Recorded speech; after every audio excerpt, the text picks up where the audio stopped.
Assalamualaikum warahmatullahi wabarakatuh.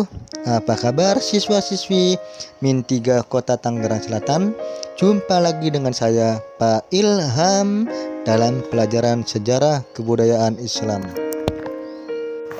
Hari ini kita akan belajar tentang Sunan Kalijaga, salah seorang wali songo yang menyebarkan ajaran agama Islam di Pulau Jawa.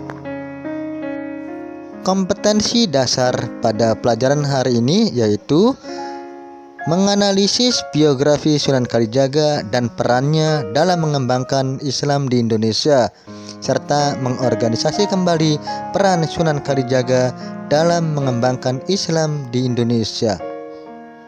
Di antara tujuan pembelajaran hari ini yaitu dengan membaca teks kalian bisa memahami sejarah serta strategi dakwah Sunan Kalijaga dengan baik dan benar. Mari kita mulai pembelajaran hari ini dengan membaca doa. Mudah-mudahan apa yang disampaikan bermanfaat untuk kita semuanya.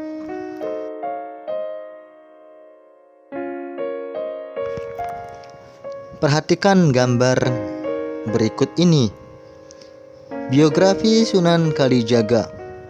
Nama aslinya adalah Raden Syahid atau Raden Mas Syahid. Ayahnya bernama Tumenggung Wilatikta, salah seorang bupati Tuban, keturunan Ranggalawe yang sudah beragama Islam dan berganti nama menjadi Raden Sahur. Ibu Sunan Kalijaga bernama Dewi Nawangrum. Sunan Kalijaga dididik dalam bidang pemerintahan dan kemiliteran, khususnya bidang angkatan laut, dan ahli bidang kesenian serta arsitektur. Menurut sebuah riwayat, nama Kalijaga itu berasal dari bahasa Arab, yaitu Qadi Zaka. Qadi artinya pelaksana atau pemimpin, Zaka artinya membersihkan. Silsilah keluarga Sunan Kalijaga. Sunan Kalijaga memiliki istri yang bernama Dewi Saroka. Dari Dewi Saroka, Sunan Kalijaga memiliki anak, yaitu Kanjeng Ratu Pembayun, Nyai Ageng Penenggak, Sunan Hadi, Raden Abdurrahman, dan Nyai Ageng Ngerang. Kemudian istri yang keduanya bernama Dewi Sarah. Dia adalah putri dari Maulana Ishaq. Dari pernikahannya dengan Dewi Sarah, Sunan Kalijaga memiliki anak. Yang pertama adalah Raden Umar Said yang dikenal sebagai Sunan Muria, Dewi Rekoya, dan Dewi Sofia. Sunan Kalijaga wafat dan dimakamkan di Desa Kadilangu, Kota Demak.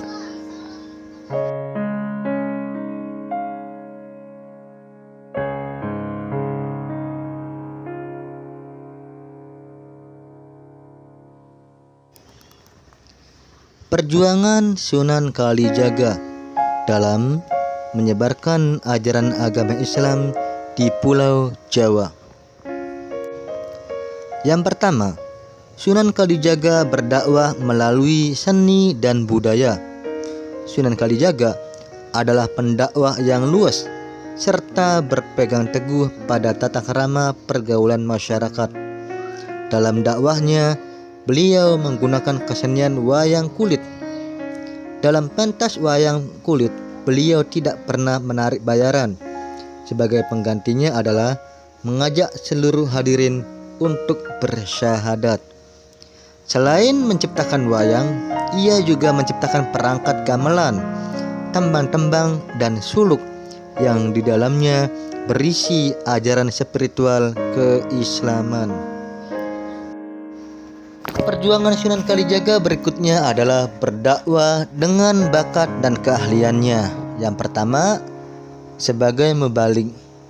Beliau dikenal dengan nama Syekh Malaya, yaitu mubaligh atau dai yang menyiarkan agama Islamnya sambil mengembara, pergi dari satu tempat ke tempat yang lain. Yang kedua, Sunan Kalijaga sebagai ahli di bidang strategi perjuangan. Beliau bertindak sebagai ahli strategi perjuangan sesuai dengan keadaan pada waktu itu, serta beliau benar-benar memahami dan mengetahui keadaan masyarakat. Yang ketiga adalah ahli di bidang kesenian. Sunan Kalijaga menggunakan kesenian sebagai metode dakwahnya, seperti wayang kulit lengkap dengan gamelannya, menggunakan beduk, memperingati Maulid yang sampai sekarang dikenal dengan nama grebek Maulid, serta gong sekaten dan lain-lain. Kemudian selanjutnya ahli di bidang arsitektur. Hal ini terbukti ketika Sunan Kalijaga menata tata ruang kota Demak dan mendirikan Masjid Agung Demak.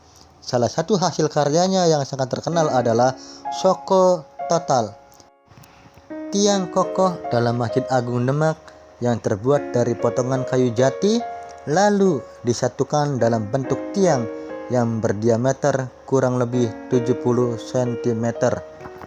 Itulah hasil karya Sunan Kalijaga di bidang kesenian serta di bidang arsitektur. Hal ini menandakan bahwa Sunan Kalijaga adalah salah seorang wali songo yang memiliki banyak bakat. Sekian untuk pertemuan pertama mengenai Sunan Kalijaga, dan akan kita lanjutkan pada pertemuan berikutnya. Terima kasih. Mohon maaf. Assalamualaikum warahmatullahi wabarakatuh.